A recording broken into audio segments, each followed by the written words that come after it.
Good morning, everybody. Today is Monday at Wing It Motorsports, and we are working on the Mustang. This is the tube front end project we talked about in the intro video for this project. And as you can see, I kind of started on it, but I wanted to get some kind of before and after, because usually I get started on it and then I end up regretting not taking some actual good photos and video of what it looked like before. Anyways, so as you can see, Tyler already had cut out some of the bad shit, so I just started putting the bar in the frame rails and just kind of tweaking it back to where it's supposed to be. Because what you want to do when you start these projects, you don't want to just cut off the bad stuff immediately. What you want to do is try to tweak it back with the bent metal as close as you can, because if, say for instance, this frame rail's off just a little bit, and I cut off that front frame rail that's bent, like this whole piece right here where I got that bar shoved in, then I wouldn't have anything to leverage off of later on whenever I'm building the tube section of the car.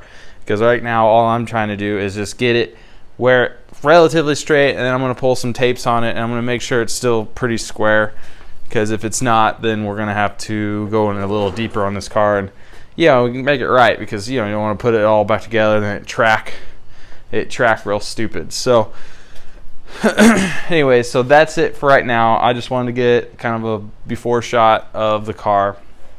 It's really hot today, so sorry if I look sweaty. I mean, I've been out here for maybe 10 minutes, and I think it's supposed to hit like probably close to 95, 100 degrees today, but in this garage all I have is the fan. And that's something else for you guys if you ever think about doing this, or if you're looking at houses with garages and you're going to buy or rent.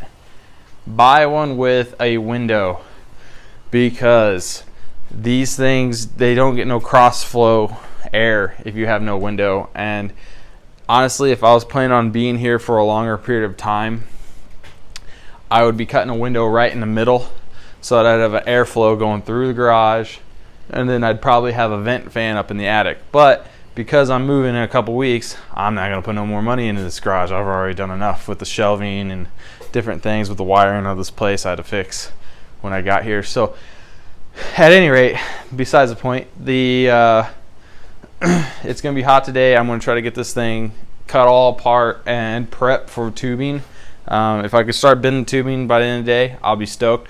But my main concern is to cut it apart. So like I said, was bend it all back, get it square, and then the plan will be to probably cut right here at the strut tower, so that whenever when I put the new plate in, I can come up into the strut tower and down, and strengthen that all right up. And then I'll be cutting probably right down here by the strut tower where it's kinked, and just cut that off and plate it right there at that frame, and build like a nice U shape out for the front base bar. That's what I call it anyway, a base bar, but lower radiator support is probably more what it's for. But then of course come over here, match it up on this side, and get the same thing going on. So that's it for right now. I'm going to try to do some short clips throughout, and just kind of stitch them together like I have been. I hope you guys are liking that, and try to get this thing done within 3 days. I'm giving myself till Wednesday to get it done. I'd like to have it done by then, but of course if it rolls into Thursday, you never know what kind of problems that may arise when you're fabricating.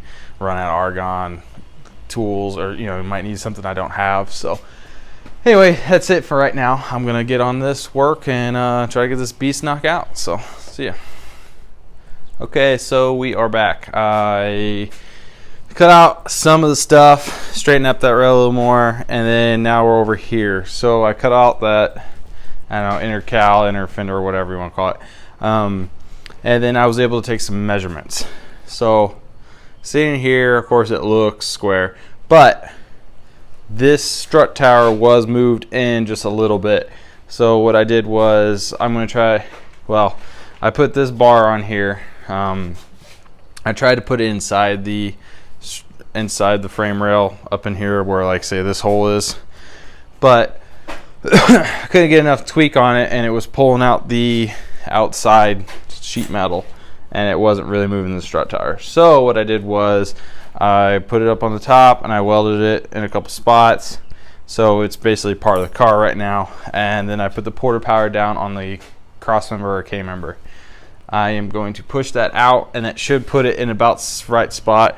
It wasn't that far off. Honestly, you could probably get away with it, but after I started looking at it, I feel like you could use a little bit more room between the strut tower and the brake master cylinder. So that being looking like that, I'm pretty confident it needs to be pushed out probably close to a 1/4 inch at least. I think I'm 3/8 off, but you can allow, you can allow a good 1/8 inch. It ain't gonna make much difference because in your alignment, you can make up for that. But as long as I get it at least to the 1/4 inch where I want it to go, then we should be fine. So I just have a Harbor Freight porter power. I think they're only like $150 or something like that. They work pretty good if you're doing just light duty stuff. I mean, I've pushed this one to about the brink of it. It's actually my second one. I probably use it too much. I probably ought to upgrade to a better one. But if you're just doing light duty stuff in the garage, occasional drift car needs to be tweaked back out, these work really great for the money. If anything, you buy them and then you have all the attachments, and then you buy a newer pump that's better later on, because like I have double the bars and stuff, which is really great.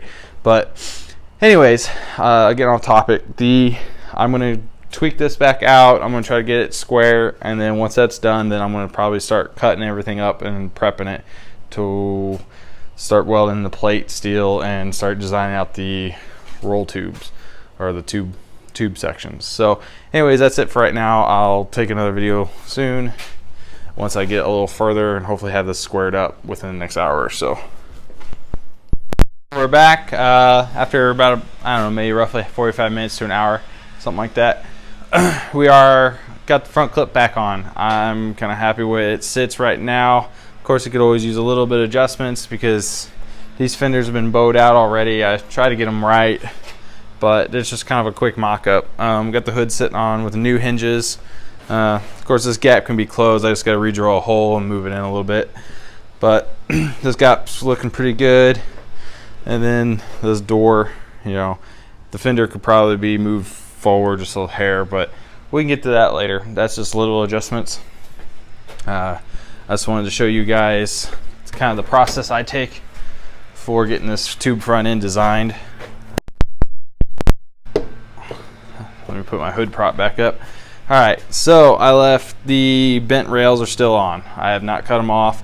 All I've done was take it and shorten it up here.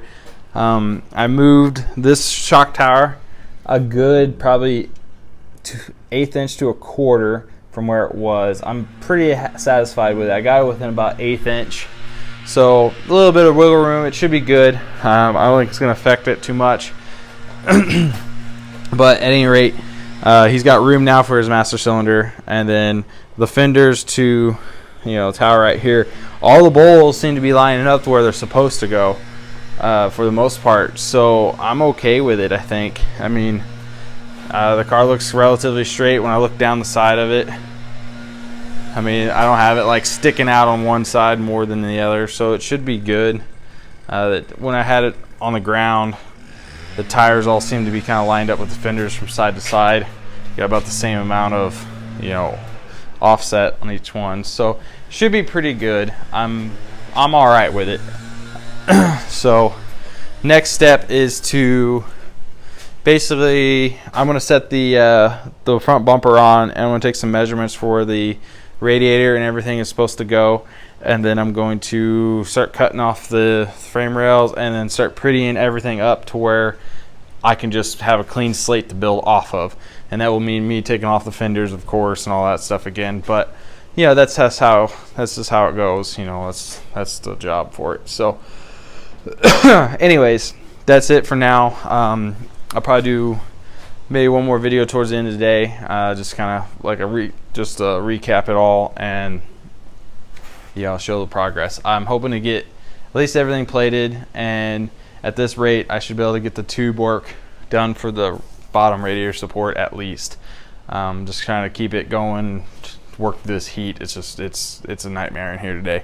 So, but yep, that's kind of my how-to to get started on a tube front end the way I do it. I mean, everybody's got different methods, but this is how I roll. So anyways, that's it for now. I'll touch back with you guys in a little while.